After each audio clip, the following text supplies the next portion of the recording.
পীর সাহেব চরমনাই রহমতুল্লাহ ইসলামী বিপ্লবের যে চিন্তা লালন করতেন, সেই বিপ্লবকে সুরে সুরে যিনি প্রকাশিত করেছিলেন তিনি হলেন মরহুম আইনুদ্দিন আজাদ রহিমাহুল্লাহ।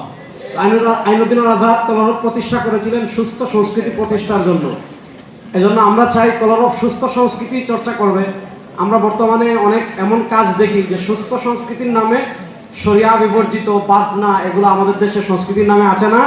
তো আমরা চাই কলরব এই পথে যাবে না। কলরব সুস্থ সংস্কৃতি, পবিত্র সুর এবং ইসলাম যে সংস্কৃতি সাপোর্ট করে সেই বাজনা মুক্ত ঢোল তবলা ভাসি এই সংস্কৃতি মুক্ত সুস্থ সংস্কৃতি কলরব চর্চা করবে। এবং কলরব শুধু যেন ইউটিউব কেন্দ্রিক না হয়, বরং মরহুম পীর সাহেব চরমনাই রহমতুল্লাহ যে বিপ্লবের স্বপ্ন দেখিয়েছিলেন এবং বর্তমান আমাদের নেতা পীর সাহেব চরমনাই যে ইসলামে বিপ্লবের স্বপ্ন দেখছেন, সেই বিপ্লবকে ধারণ করে আমাদের হানজালা ভাই, আমার এমপি সাহেব বলেছেন ইনসাফের কথা। উনি আমার খুব কাছের বন্ধু।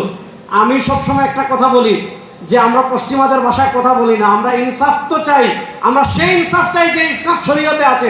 শরিয়ার বাহিরে কোনো ইনসাফ আমরা বাংলাদেশে চাই না। এজন্য বাংলাদেশে যত দুর্নীতি আছে, খুন ধর্ষণ যা কিছু আমরা দেখতে পাচ্ছি, সবকিছু বন্ধের একটাই পথ হলো শরিয়া। সুতরাং শরিয়ার পক্ষে, ইসলামের পক্ষে, ইনসাফের পক্ষে কলরব আরো দৃঢ়ভাবে এগিয়ে যাক। কলরবের সাথে আমাদের দোয়া, ভালোবাসা, পরামর্শ সব থাকবে ইনশাআল্লাহ। আসসালামু আলাইকুম ওয়া রাহমাতুল্লাহ।